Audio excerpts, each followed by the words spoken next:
everybody, welcome back. Brand new Cabral Concept. Today I want to share with you, after 25 years in clinical practice, if I could only share with you 5 habits for men over the age of about 35 years to follow, it would be these. And that is because as men start to reach the age of 35, 40 years old, there are specific physiological changes that are going on in their body after a couple decades of work, maybe starting a family, a little less sleep. There is a predictable pattern that takes place, and I want to make sure that you stay healthy for many decades to come. Let's get right after it right now.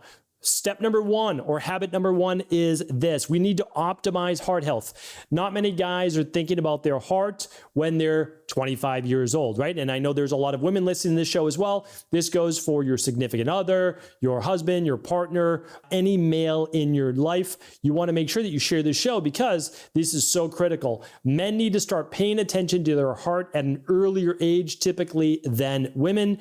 And this is again paramount, because above all else, cardiovascular disease is the #1 killer of men, without a doubt, and it starts in your mid-30s for sure. We have lots of other shows on that, but without a doubt. So what can we do, right? It's not all doom and gloom. All we need to do is know where we're at. We need to at least start taking some baseline labs. So we're going to want to run the advanced cholesterol panel. If you don't know what that is, I will link that up for you. Anyone, anywhere can get it at your local doctor, or you can even just order it online yourself. I'll link these up at stephencabral.com/3588. Really important. So advanced lipid panel, it's called, not cholesterol, but advanced lipid panel.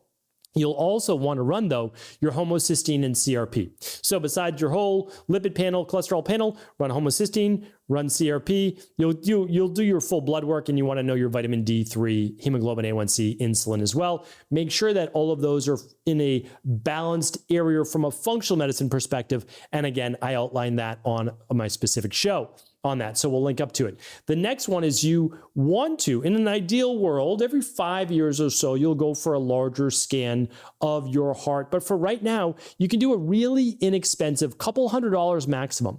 It's called the Lifeline screening. Again, I have no affiliation with these companies. We teach it in High Performance Health.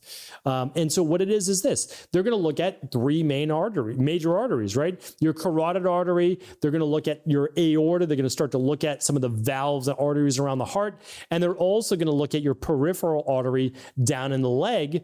And if any of those are starting to build up with plaque, better to know now when it's far easy to reverse. Any age it can be reversed, but far easier at a younger age. Besides that, we want to start increasing. Like if you're not already doing it now, your 10,000 steps of walking a day. I know, super boring. I get it, but we need to do it. It's truly one of the best things that you can do for your body.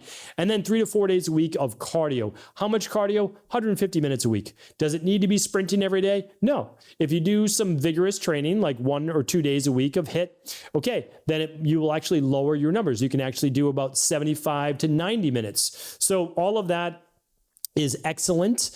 Typically, you do want to get some zone 2 cardio in there. And that's the nice thing. Zone 2 cardio, your heart rate's at about 110 to 130 beats per minute for most ages, right around that sweet spot. If you're in your 30s, you might be able to go up to about 135. So that allows you then to work that heart and lungs. All right, so that's step 1. I've got lots of other shows on each one of these individually, but you need to be focused on heart health. Okay, number 2 is this. Maintain hormonal balance. This does not mean that you need to go on testosterone replacement therapy and growth hormone. I would actually say it's not advisable at a young age. I think it is I truly believe that for most people, not everyone, again, not everyone, I'm saying this, there's no all for one. There is bio-individuality, because if there's a specific reason, there's a specific reason. But we have to understand is that low testosterone and low DHEA is a sign usually of inflammatory processes in the body, poor sleep, and being run down, being exhausted. And so going on TRT does not fix that. It does not fix any of the other lifestyle factors that led to that, right? And so my job is to say, okay, let's run the stress, mood, and metabolism test. Let's run the omega-6 and omega-3 test to look at inflammation. And let's actually look at, is cortisol a factor in lowering your testosterone, right? Is a conversion from testosterone to estrogen a factor? is thyroid. Most men, it's more like 1 or 2 out of 10 men have a thyroid-based issue, usually lower thyroid, but it doesn't affect men as much as it affects women. Again, we've run tens of thousands just of that stress mood and metabolism test. So what we want to focus on is boosting your testosterone levels naturally. That is the goal, and always finding the underlying root cause. So number 2, maintain hormone balance. We need these things for drive, ambition, libido, energy, stamina, right? So we want strong levels, but we want to boost those naturally whenever possible. Number 3 is this. So third habit, create a predictable sleep routine. I'm sure you've heard this before, but the truth is that almost nothing else is more important than this. Like really, your immune system won't function well. You'll have low hormones, you'll have higher blood sugar, and you'll have more inflammation in your heart and arteries if you're not sleeping well. So if you're getting less than 7 hours of sleep, this is probably the number one thing to focus on. I know people will tell you diet, and I know they'll tell you exercise. I can tell you from clinical practice, running over 250,000 lab tests, sleep. That needs to be dialed in. Go to bed within plus or minus 30 minutes of the same time each night. Wake up within 30 minutes plus or minus of the same time each day. You won't be perfect, and neither am I. I totally get it.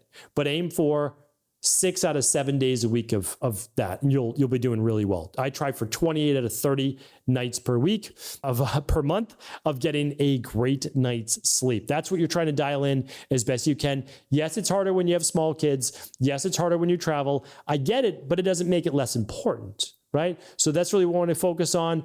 The 3-2-1 sleep technique that I talk about is, and we'll link up that show as well at episode 3588 today.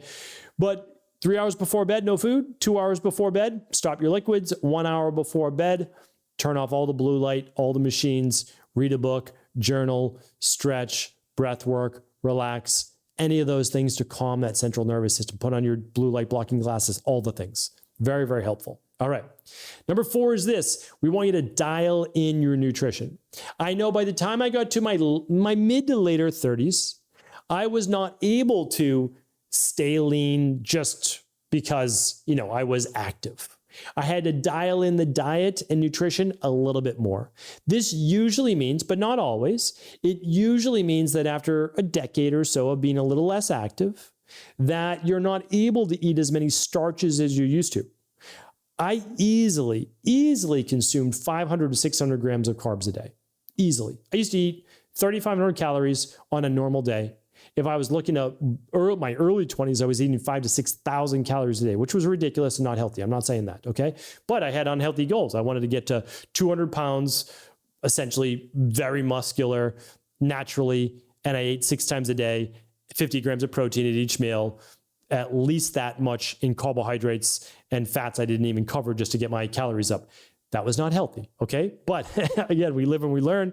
I was 19, 20 through, call that 24 years old. And then I realized the error of those ways because I was getting pneumonia like every winter, and I was so inflamed. But what we need to do is start to dial in a diet for us that's anti-inflammatory, that's really in line with our goals. And sometimes that just means that you need to focus on the healthy lean proteins, the healthy fats like olive oil, avocados, your fruits, your veggies, and then you layer in those healthy starches as able, okay? Number 5 is this, strength training. And this is actually our last one, excuse me, but it's so important. Strength training for men and women is so important. But men, it's vital that you're doing this 3 times a week. I believe you can get away with twice a week, but really we need to make sure that if you can, most times or 3 times a week. It's going to help you boost testosterone.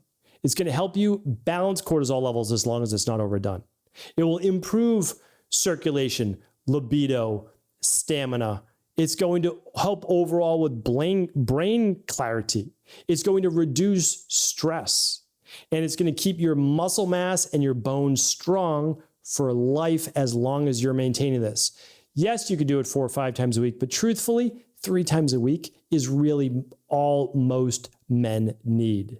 And as a bonus, I want to add to this. This is really important. Don't just focus on machine-based lifts. Get your body moving. Squatting, deadlifting, step-ups, lunges, presses, pulls from also standing positions so that you're not just doing exercises where you're locked into a specific range of motion. I want you to be able to focus on your core. Someone asked me the other day, really, it's a great question from a client. And this was actually from a woman. She said, I heard that doing deadlifts over the age of 50 is really bad for you. And I said, this is going to be tongue in cheek, but if you want to be able to pick up your grandkids, to be able to pick up your luggage, and to be functionally fit as you get older and not lose that, you have to do deadlifts. Now, do you need to do barbell deadlifts? No. You could do hex bar deadlifts where it's a neutral grip. You could do dumbbell deadlifts.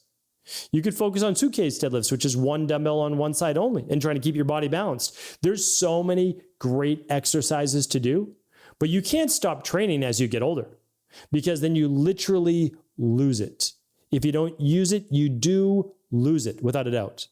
And the last part I'll add to this is that don't forget the core.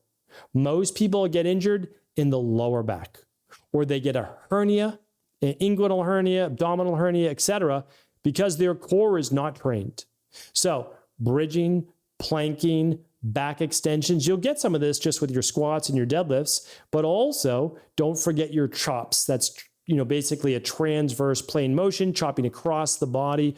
All of these things, again, start slow, but all of these things are crucial while maintaining your mobility. Now, most people will maintain mobility, a full range of motion. Yes, you can do some foam rolling. Yes, you can do some stretching, but full range of motion exercises allows you to keep strength through that full range of motion. Don't go too heavy, start slow, and then build your way up. These are the 5 habits that all men over 35 should be following. If you have additional ones, I would love to hear from you. Just leave them in the comments. Thanks everybody for tuning in. The additional shows that I was referring to will all be at stephencabral.com/3588. And of course, do feel free to share the show with anyone you believe it could serve. Take care.